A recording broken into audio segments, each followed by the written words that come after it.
예식을 진례하시는 노회장 목사님께서 목사 안수를 받는 이들의 어깨에 둘러주시는데요. 저도 목사 안수를 받은 이후에 흰색 가운을 입고 그리고 어깨에는 스토를 두른 다음에 분잔위원으로 분병위원으로 그렇게 섬길 수 있게 되었습니다. 그런데 지난주에는 한 가지 문제가 생겼는데요. 이른 아침 부랴부랴 서둘러 교회에 도착을 했는데 스토를 챙겨오지 않은 것입니다. 실은 까마득히 입고 있었다는 것이 맞는 말인데요. 흰색 가운만 챙겨오면 되는 줄 알았지 스토를 챙겨올 생각은 전혀 하지 못했습니다. 그래서 시간이 사실은 굉장히 촉박했는데요. 예복을 입지 않은 상태로 성찬 예식에 참여한다는 것은 상상도 할 수 없는 일이잖아요. 그래서 다급하게 집으로 갔다 왔습니다. 그런데 이번에는 또 다른 문제가 생겼습니다. 스톨을 잘못 가져온 것입니다. 그래서 이번 성찬식에서 불렀던 스톨은 초록색이었습니다. 그런데 저는 붉은색을 가져온 거예요. 그러니까 봄에 붉은색을 둘렀던 기억이 있어서 붉은색을 가져온 것입니다. 그렇게 제가 어떻게 했을까요? 다시 갔다 왔습니다. 그래서 진땀을 흘리면서 2번이나 집에 이렇게 다녀와서 분잔과 분병위원으로 섬길 수 있었는데요. 생각해보니까 제가 목사 안수를 받은 지 채 1년도 안 됐더라고요. 그래서 아직은 햇병아리 그런 목사라는 사실을 이렇게 다시 한번 생각을 하게 되었는데요. 아직은 모든 면에서 미숙하고 또 훈련이 필요한 사회 초년생 목사가 바로 제 자신이라는 사실들을 뼈저리게 느낄 수가 있었습니다. 그런데 그렇게 급하게 집을 오가면서 들었던 말씀, 들었던 생각은 오늘 본문에 나오는 예복이라고 하는 것이었습니다. 지난주에 저에게는 2번이나 집에 다녀올 수 있는 기회가 있었잖아요. 그런데 오늘 성경 본문에 나오는 혼인잔치에 참여하게 된 많은 사람들에게는 2번의 기회가 주어지지 않았다라고 하는 것입니다. 어떤 사람은 혼인잔치의 기쁨과 즐거움은커녕 오히려 밖으로 쫓겨나서 슬피 울며 이를 갈게 되는 불행한 처지가 되고 말았습니다. 아직 기회가 있을 때 2번이든 3번이든 다시금 돌이킬 수 있는 기회가 있다는 사실에 감사하면서 오늘 말씀을 함께 나눌 수 있기를 원합니다. 오늘 본문의 내용을 간추리면 이런 이야기입니다. 어떤 한 임금이 혼인잔치를 베풀고 손님을 청했습니다.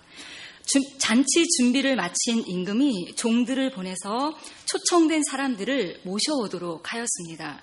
그런데 이 혼인잔치에도 문제가 발생을 하였는데요.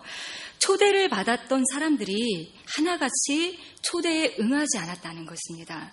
어떤 사람은 자기 밭으로 일하러 갔고 어떤 사람은 자기 상업차로 가버리고 남은 사람은 종들을 잡아서 능욕하고 죽였다라고 이야기하고 있습니다.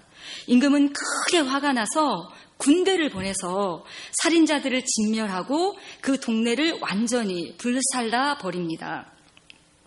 그리고 기왕 혼인잔치가 예비되었으니 너희들은 사거리로 나가서 사람을 만나는 대로 잔치에 청하라 라고 종들에게 명령을 합니다.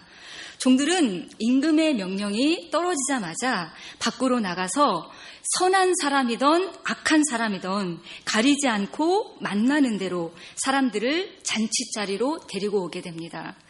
썰렁했던 잔치자리가 사람들로 채워지게 되자 임금은 손님들을 보기 위해서 잔치자리로 나가게 됩니다. 그런데 거기에서 예복을 입지 않은 한 사람을 보게 되었습니다. 임금님은 그에게 물었습니다. 친구여, 어찌하여 예복을 입지 않고 여기 들어왔느냐? 그러나 그 사람은 아무 말도 대답할 수 없었습니다. 유구무원이었다라고 그렇게 성경에서 이야기하고 있는데요.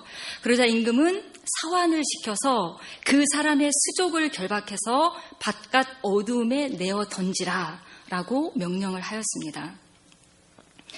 이 이야기의 흐름이나 내용을 이해하지 못하실 분은 없으실 것입니다.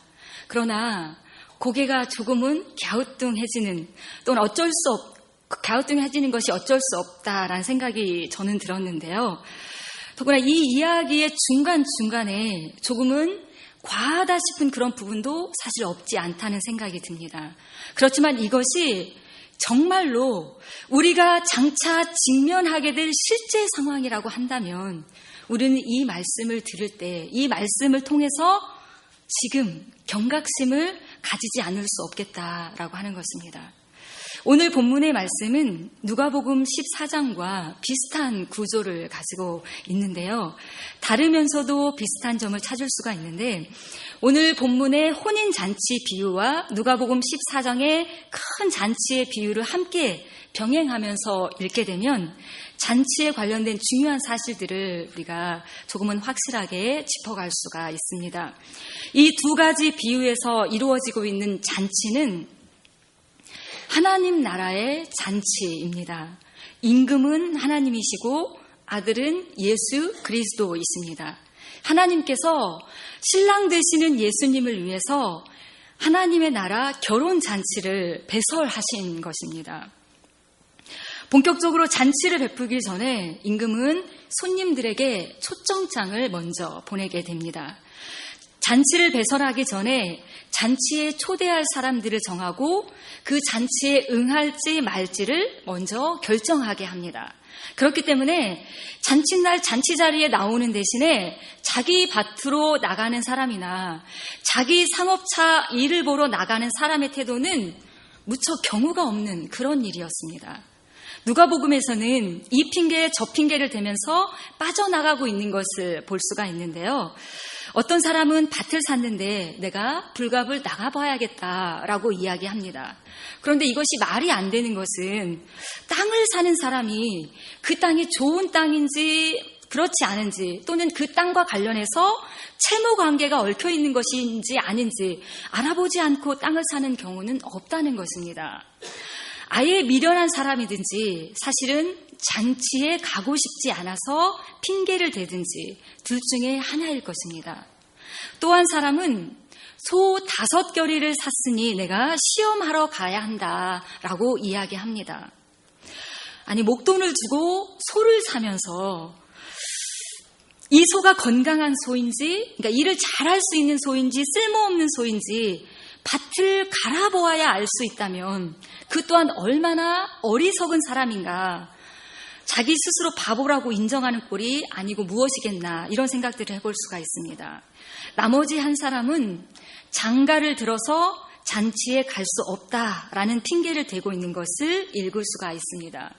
모세의 율법에서 결혼한 새신랑은 1년 동안은 모든 의무로부터 자유로울 수가 있습니다.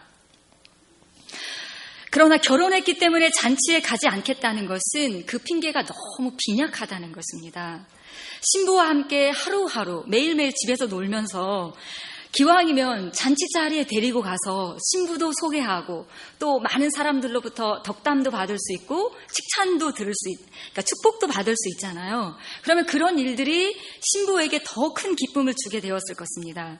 그러나 신랑은 잔치에 나가고 싶지 않았기 때문에 내가 결혼해서 잔치 자리에 갈 수 없다라고 이야기하였다는 것입니다.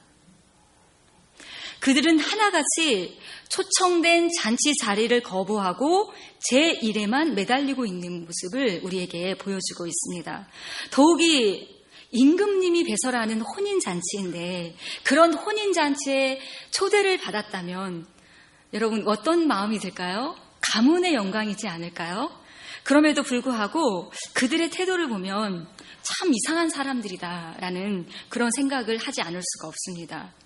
이 사람들에 대한 임금님의 태도는 어떻습니까? 7절에 보면 임금님께서 크게 노해서 군대를 보냈다라고 그렇게 이야기하고 있습니다. 이스라엘 백성들은 하나님 나라에 대한 약속을 받았지만 막상 하나님의 나라가 시작되자 하나님의 나라를 거부하고 받아들이지 않았습니다. 오히려 하나님의 나라를 선포하시는 예수님을 미워하고 싫어하였을 뿐만이 아니라 아주 흉악하고 무도한 죄인을 처형하듯 십자가 형틀에 달아 못 박아 죽였습니다. 그들의 미움과 시기와 핍박은 그것으로 끝난 것이 아니라 예수 그리스도의 복음을 전파하는 교회와 사도들을 향해서도 그 핍박의 칼날을 쳐들고 수많은 순교자들을 만들어냈습니다. 예수님은 다메섹 도상을 달려가고 있는 그 사울에게 교회를 핍박하는 것은 곧 예수님을 핍박하는 것이다 라고 그렇게 일러주셨습니다. 예수님의 공생의 기간 동안에는 바리새인과 종교 지도자들의 핍박을 받으셨습니다. 그런데 예수님의 십자가의 죽음과 부활 그리고 승천 이후에는 사도와 제자들 그리고 교회를 향한 핍박이 끊이지 않고 일어났습니다.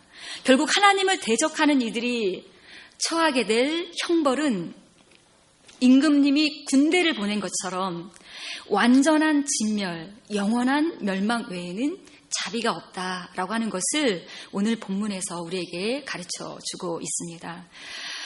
임금님은 초대에 응하지 않은 사람들을 제쳐두고 다른 사람들을 잔치 자리에 채우라라고 그렇게 이야기합니다. 9절에 보면 사거리로 가서 사람을 만나는 대로 혼인잔치에 청하여 오라라고 명령하고 있는 것을 읽을 수가 있는데요.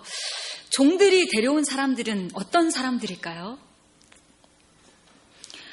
악한 사람이나 선한 사람이나 만나는 대로 모두 데려왔다라고 성경에서 우리에게 이야기해주고 있습니다. 누구든지 가리지 않고 잔치자리에 올 수 있었다라고 하는 것인데요. 이스라엘 백성들은 사마리아 사람이나 이방인들을 향해서 항상 그릇된 선입견을 가지고 있었습니다. 우리들은 하나님의 택한 백성이다 라고 하는 선민의식을 가지고 있었던 반면에 이방인들을 향해서는 개나 돼지처럼 그렇게 하찮게 생각하는 그런 마음들이 있었다는 것입니다. 그런데 오늘 본문에서는 하나님 나라의 잔치 자리에 이스라엘 백성들이 아니라 사거리에서 만나는 대로 누구라도 상관없이 초대에 응답한 사람들이 그 잔치 자리를 차지하게 되었다라고 우리에게 말씀하고 있다는 것입니다. 아무런 조건 없이 어떠한 조건 없이 누구든지 잔치 자리에 참여할 수 있게 되었다라고 하는 것입니다. 예수님께서 구원의 약속으로 주신 하나님의 말씀을 기억하실 것입니다. 오늘 에바다 찬양대에서도 요한복음 3장 16절의 말씀을 같이 찬양으로 하나님 앞에 올려드려 주셨는데요. 바로 요한복음 3장 16절의 말씀입니다. 하나님이 세상을 이처럼 사랑하사 독생자를 주셨으니 이는 저를 믿는 자마다 멸망치 않고 영생을 얻게 하려 하심이라. 누구든지 민족이나 혈통이나 피부색이나 언어나 외모나 조건과 상관없이 예수님을 믿으면 멸망하지 않고 영생을 얻으리라 라고 하는 약속의 말씀이라는 것입니다. 요한복음 3장 16절, 이 요한복음 3장 16절에서 9절에 만나는 대로와 짝을 이루고 있는 말은 저를 믿는 자마다 일 것입니다. 하나님은 누구든지 예수님을 믿기만 하면 구원을 받을 수 있도록 구원의 문을 활짝 열어 놓으셨습니다. 잔치자리에 앉은 사람들 중에는 선한 사람도 있었고 악한 사람도 있었다라고 말씀하고 있습니다. 이것은 잔치에 참여하는데 어떠한 외적인 조건도 문제가 되지 않는다는 것을 우리에게 이야기해주고 있는 것입니다.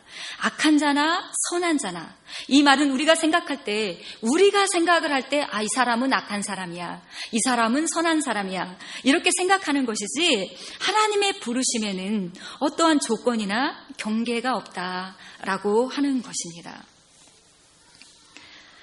바리새인과 종교 지도자들은 율법이라고 하는 높은 잣대로 우리는 저들과 다르다라고 이렇게 선을 그었습니다. 그렇지만 하나님께서 바라보실 때는 모든 사람들이 50보 100보일 뿐 하나님의 자비와 긍휼이 필요하지 않은 사람은 한 사람도 없다라고 하는 것입니다. 우리가 그런 예를 한 번씩 들었던 기억이 있는데요. 이렇게 우리가 지상에서 볼 때 높은 건물이 있고 낮은 건물들이 있잖아요. 그래서 여기에서 볼 때는 높은 건물, 낮은 건물이 확연하게 차이가 있지만 비행기를 타고 높이 올라가서 보면 모든 높고 낮음이 없이 그냥 똑같이 그렇게 하나의 점처럼 보인다라고 하는 그런 이야기를 우리가 들었던 그런 기억들이 있는데, 하나님께서 보실 때 어떤 사람은 우리가 볼 때 어떤 사람은 죄가 많은 사람, 어떤 사람은 선한 사람, 악한 사람, 이렇게 이야기하는 것이지, 하나님 보실 때는 다 죄인이라는 것입니다. 그런데 중요한 것은 누구나 잔치 자리에 초대를 받을 수 있었지만 잔치에 참여하는 자마다 반드시 예복을 입어야 한다는 것이었습니다. 고대 근동에서는 혼인잔치의 주인은 초청한 사람들에게 초청장과 함께 예복을 한 벌씩 보내는 것이 관례였다고 합니다. 이런 풍습이 과연 주후 1세기에도 있었던, 예수님 당시에 있었던 혼인잔치에서도 유효했었는지는 알 수 없는 일이지만, 원래 잔치에 초청했던 사람들을 이렇게 대신해서 채워지게 된 사람들은 그냥 그야말로 길을 가다가 갑자기 또는 우연히 이렇게 잔치에 참여한 사람들이잖아요. 그렇기 때문에 제대로 된 예복을 준비하기가 어려웠을 것입니다. 그렇다면 잔치를 배설한 임금님이 잔치 자리에 나온 모든 사람들에게 한 사람 한 사람에게 예복을 나누어 주었다라고 우리가 생각해 볼 수가 있다는 것입니다. 그런데 유독 한 사람만이 임금님이 준비한 예복을 거부하고 원래 입고 있던 자기 옷을 입고 있었다라고 하는 것입니다. 선함이라든지 악함이라든지 이런 것이 문제가 된 것이 아니라 예복을 갖추어 입었느냐, 아니면 그 예복을 입지 않았느냐라고 하는 것이 문제가 되었다라고 하는 것입니다. 만약 갑자기 그 잔치에 참여하게 된 사람들이 우리들이었다면 어떻게 하셨을 것 같으세요? 당연히 챙겨준 예복으로 갈아입는 것이, 그러니까 예복으로 갈아입는 것이 잔치를 배설한 분에 대한 예의라고 생각해서 예복을 갈아입을 수 있었을까요? 아니면 마이웨이, 나는 나, 이런 심정으로 예복을 거부했을까요? 다시 질문을 드리겠습니다. 지금까지 살아온 우리가 예수님 앞에, 그러니까 예수님께로부터 이렇게 구원을 받고 하나님 앞에 나와서 생활하면서, 신앙생활 하시면서 지금까지 살아온 모든 삶의 방식을 내려놓고 하나님의 말씀에 순종하기로 작정하고 순종하는 삶을 살고 계십니까? 당연히 예복을 갈아입겠다고 대답할 수 있을 것입니다.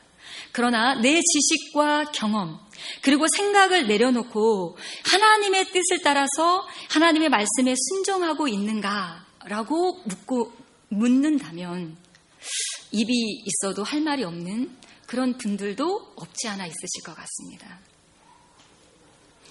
지난 주일에 있었던 저의 개인적인 실수로 인해서 저는 예복이 절대로 그냥 예복이 아니라는 사실을 이렇게 좀 뼈저리게 느낄 수가 있었는데요. 시간이 점점 다가오고 있는데 예복이 갖춰지지 않았다고 생각하니까 얼마나 초조하고 또 제 자신이 부끄러웠는지 모릅니다. 예복을 입었기 때문에 성찬 예식에 참여할 수 있었지만 만약에 예복을 갖춰 입지 못했더라면 제가 아무리 원한다 할지라도 그 자리에 설 수 없었을 것입니다. 마찬가지라는 것입니다. 우리가 아무리 원한다고 하더라도 예복을 갖춰 입지 않으면 우리는 하나님 나라의 천국 잔치에 참여할 수 없다라고 하는 것입니다. 성경에서 이야기하고 있는 옷은 단순히 몸을 가리고 몸을 보호하는 그런 옷을 의미하는 것이 아닙니다. 옷에 따라서 지위와 신분이 표시되기도 하고 존귀함을 드러내기도 합니다. 탕자의 비유에 나오는 둘째 아들의 이야기를 우리가 너무 잘 알고 있는데요. 이 둘째 아들이 아버지의 유산을 받고 타국으로 가게 됩니다. 가진 재산을 다 탕진하고 나서야 아버지 집으로 돌아올 생각을 하게 되는데요. 그는 아들의 신분은 고사하고 품삯이라도 받을 수 있는 품꾼으로 아버지가 나를 써주기를 바라는 그 마음 하나로 집으로 돌아오게 됩니다. 그런데 아버지가 어떻게 하십니까? 아버지의 마음은 아들의 생각과 전혀 달랐습니다. 아들이 오는 것을 멀리서 보자마자 먼저 달려가서 아들을 안고 입을 맞춥니다. 그리고 종들에게 가장 첫 번째로 이야기합니다. 제일 좋은 옷을 내어다가 입히라. 아들은 품꾼이라도 되기를 원했지만 아버지는 아들의 신분을 그렇게 많은 사람들 앞에서 다시금 회복시켜주고 있는 것을 우리에게 보여주고 있는 것입니다. 야곱의 사랑을 듬뿍 받았던 요셉도 아버지의 사랑의 깊이만큼 좋은 옷을 입었습니다. 채색 옷을 입었다라고 특별히 그렇게 기록하고 있는 것을 읽을 수가 있는데요. 우리가 무엇을 입고 있느냐에 따라서 우리의 존재 가치에도 차별이 생긴다라고 하는 것입니다. 그래서 예수님은 이 혼인잔치의 비유를 통해서 예복의 중요성을 우리에게 말씀해 주고 있는데요. 예복을 입어야 잔치자리에 들어갈 수 있는 것은 아니나 잔치의 기쁨과 즐거움에 잔치의 기쁨과 즐거움을 마음껏 누리기 원한다면 예복을 입어야 한다라고 하는 것입니다. 하나님이 우리를 부르실 때의 모습을 한번 떠올려 볼 수 있기를 바랍니다. 예수님 앞에 나올 때, 하나님 앞에 나아갈 때 우리는 죄인 그 이상도 그 이하도 아니었습니다. 그러나 하나님께서 예수 그리스도의 보혈로 우리의 모든 죄와 허물을 씻으시고 그리스도로 옷을 입게 하셨습니다. 예수 그리스도로 말미암아서 우리가 하나님으로부터 의롭다 칭함을 받을 수 있었다라고 하는 것입니다. 종교개혁자 마르틴 루터는 원래 법을 공부하는 법학도였다고 합니다. 그런데 비바람이 몰아치고 있는 어느 날 친구와 함께 길을 가다가 갑자기 친 벼락을 맞고 친구가 죽는 것을 목격하게 됩니다. 루터는 거기서 큰 충격을 받고 수도사가 되기로 그렇게 결심을 하게 되는데요. 수도사가 된 루터가 가장 많은 정성을 기울였던 것은 죄에 대한 문제였습니다. 어떻게 하면 죄를 용서받을 수 있을까 하는 것이 그에게 가장 큰 문제였는데요. 루터는 하루에도 12번씩 고해성사를 하였다고 합니다. 그래서 너무 자주 와서 고해성사를 하니까 그 고해성사를 들어주던, 그 고해를 들어주던 신부님이 그런 것은 말하지 않아도 된다라고 할 정도로 아주 작은 일들 하나하나까지 이렇게 고해성사를 하였다라고 합니다. 그런데 아무리 고해성사를 해도 루터의 죄책감은 줄어들지 않았습니다. 그런데 로마에 가면 라테란이라고 하는 성당이 있는데요. 이 라테란 성당 앞에는 빌라도의 계단이라고 하는 것이 있습니다. 28개로 된 계단인데요.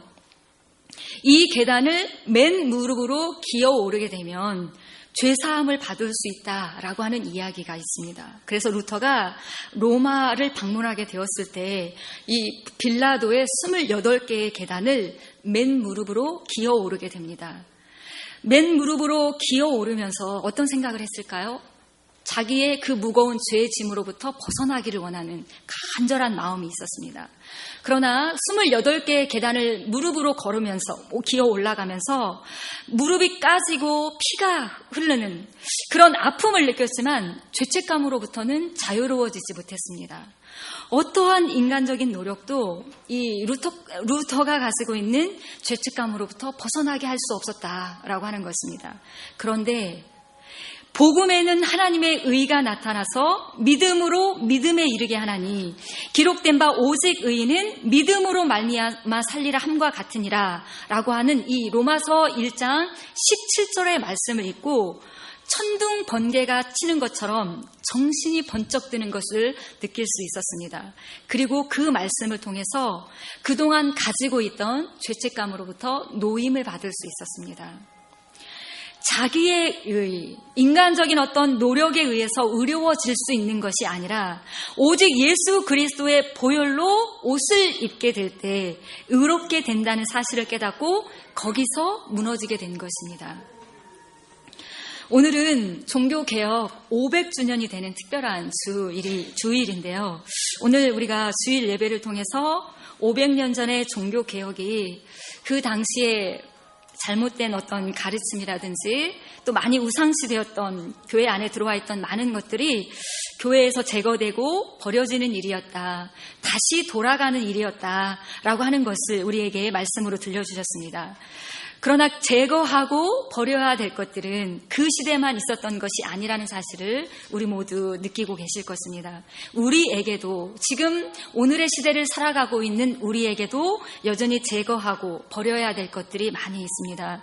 오늘 본문에 나오는 예복을 입지 않은 그 한 사람처럼 여전히 내 경험과 내 지식과 내 어떤 인생의 방법을 버리지 못하고 있지는 않습니까? 교회에 나오고는 있으나 진정으로 하나님의 말씀을 받아들이고 순종하기를 거부하고 있지는 않습니까? 그 끝은 참으로 불행하게 끝나고 말 것입니다. 손발을 묶고 바깥 어두운 데로 쫓겨나서 거기서 가슴을 치며 통곡할 것이다 라고 우리에게 말씀해 주고 있습니다. 하나님의 나라는 이렇게 조금도 숨겨진 것 없이 모든 사람들에게 활짝 열려져 있고 공개되어져 있습니다. 숨겨진 것이 없다는 것입니다. 어떻게 하면 하나님 나라의 잔치에 참여하여서 기쁨과 즐거움을 누리게 될 것인지 이미 우리에게 하나님의 말씀을 통해서 활짝 다 열어놓으셨다라고 하는 것입니다. 하나님의 나라가 우리 앞에 활짝 열려져 있습니다. 누구든지 그 잔치 자리에 참여할 수 있습니다. 그러나 반드시 예복을 갖추어 입고 있어야 한다라고 하는 것입니다.